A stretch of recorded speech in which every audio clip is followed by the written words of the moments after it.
think Lex has been tremendous, and obviously she's a player that probably doesn't get a ton of credit. Fans are speaking back. They do not appreciate it. They feel scammed, they feel lied to, and they feel used. Stop what you're doing. Because just moments ago, women's basketball was shaken to its very core. Sophie Cunningham, Lexie Hull, Caitlin Clark. 3 names, 3 stories, 1 announcement that nobody expected, and trust me, it's the kind of revelation that forces every fan to question what's really happening inside the WNBA. This wasn't a press release. This wasn't a carefully polished PR stunt. This was raw, emotional, unfiltered, a declaration that carried the weight of betrayal, heartbreak, and defiance. And the ripple effect, it's already exploding across the sports world. Now, before we go any further, let me ask you something. If you believe these women have been abandoned by the very league they built up, hit that like button right now. Let's see if we can hit 100 likes before the league even dares to open its mouth. Because the louder this video gets, the harder it becomes for them to sweep this story under the rug.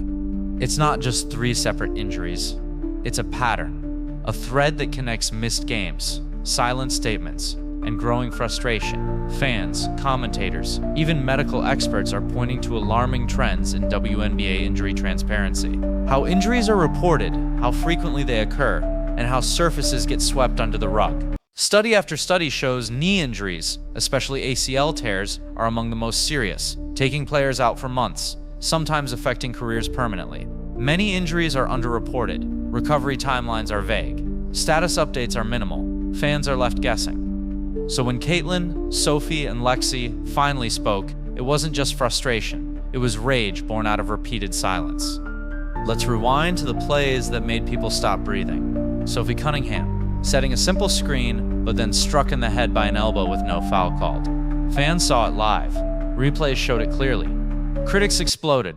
How can you not call a foul there? Caitlin, already battling multiple ailments this season, has been plagued by recurring injuries.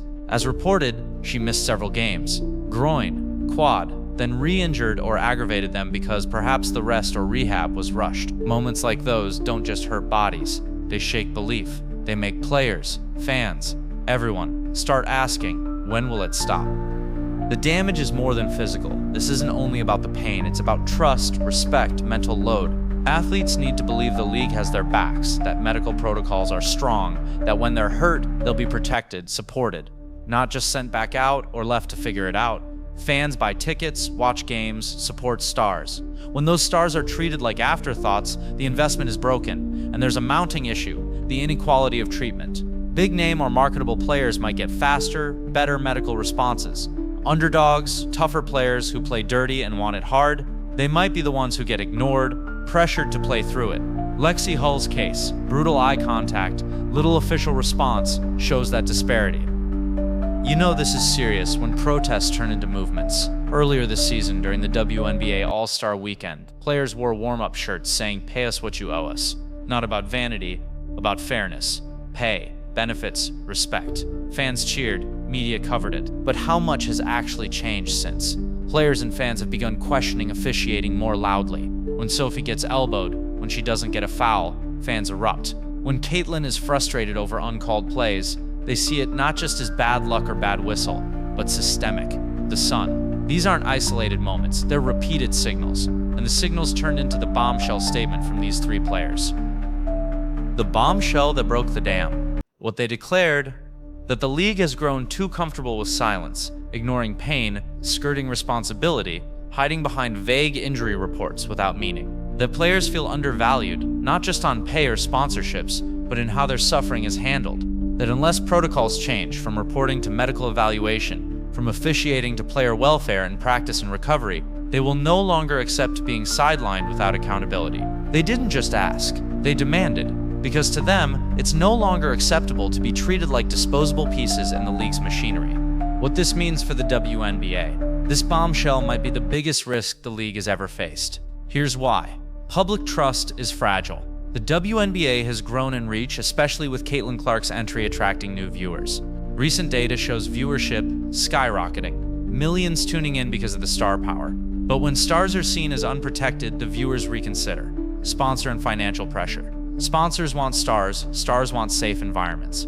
If fans become outraged, attendance drops, merch flags move slower, investments get questioned. Potential for escalation. What if more players join this protest? What if injuries mount and safety incidents multiply? What if some players refuse to play until reforms happen? League reputation at stake. The WNBA prides itself on being progressive, championing women's sports. But if the league is seen to be willing to risk its own athletes, the message flips. They say change doesn't come without sacrifice. Last night's announcement by Caitlin Clark, Sophie Cunningham, and Lexie Hull might be the biggest sacrifice they've made so far.